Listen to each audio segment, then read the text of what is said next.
It's late. The lights are off. The world is quiet. And yet your mind feels uncontrollable than it has all day. Conversations replay. Future scenarios unfold. Small mistakes grow larger in the dark. You are telling yourself to sleep. But the more you try to force silence, the more active your thoughts become. Why does the mind wait until night to begin overthinking? Why do ordinary worries feel heavier when the room is still? There is a reason for this. During the day, your attention is occupied. Messages, tasks, conversations, movement. Your mind is constantly directed outward. But at night, stimulation fades. There are fewer distractions. And distractions becomes clear and irritating. The brain shifts from doing mode into default mode. Psychologists call this the default mode network, a natural mental setting where the brain turns inward. It reviews the past. It simulates the future. It reflects on identity, goals, and unfinished business. This isn't a flaw, it's a built-in feature. Your mind is trying to organize your life. But here's what changes at night. Perspective narrows. Fatigue reduces emotional balance. Small uncertainties feel unresolved.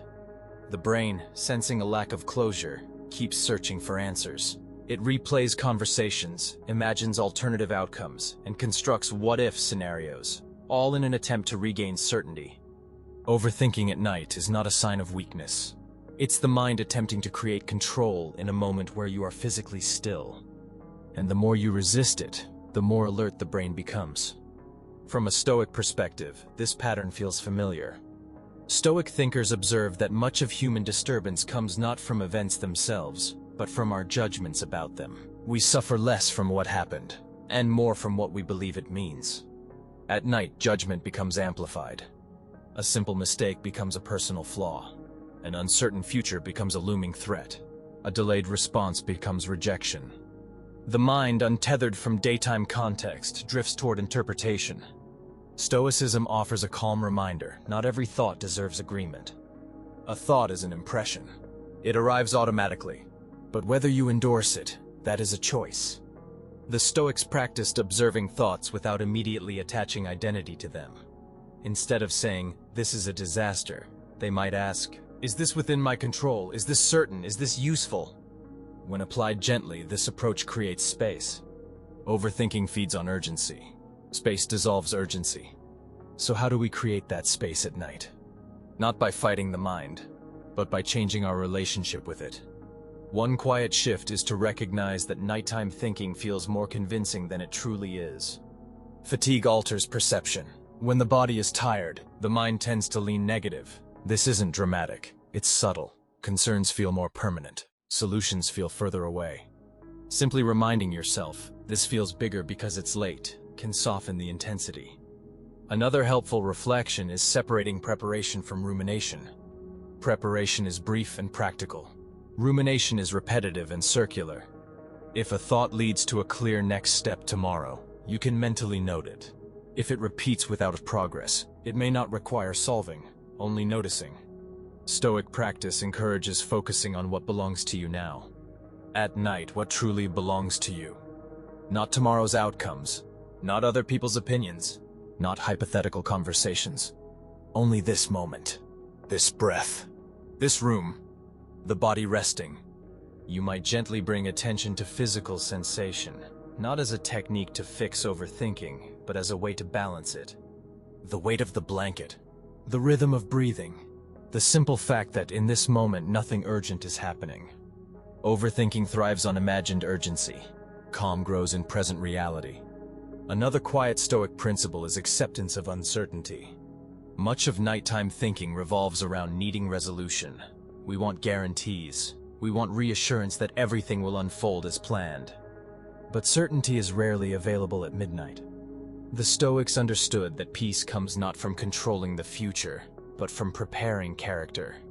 You cannot decide every outcome, but you can trust your ability to respond when the time comes. That shift, from predicting outcomes to trusting response, reduces the pressure to solve everything now. Instead of asking, "What if this goes wrong?" you might reflect, "If something happens, I will handle it then." This isn't denial. It's timing. Night is for restoration, not resolution. There is also value in perspective.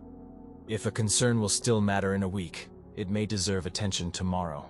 If it won't, it may not need midnight analysis.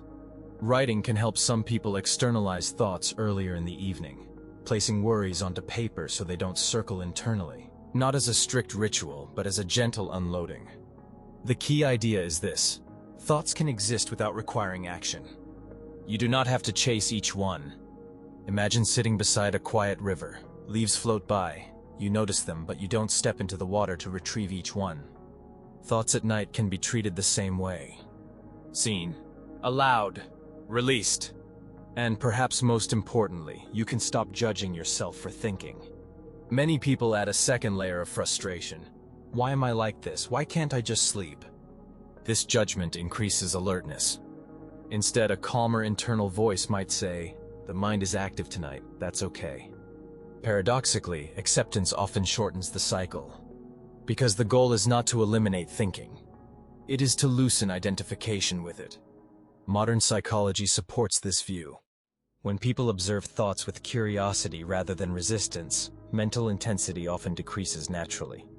Stoicism adds a steady reminder: you are not your passing impressions. You are the awareness observing them. At night, awareness can remain steady even if thoughts move. And gradually, the mind learns that it does not need to stay on guard. Overthinking at night is often a sign of a responsible mind, one that cares, plans, and reflects. The invitation is not to silence that mind.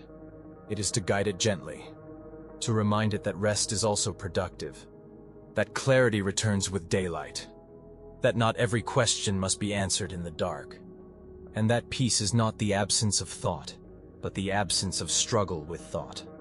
So tonight, if your mind begins to wander, you don't have to chase it. Notice it. Breathe. Let the thoughts pass without signing your name to them.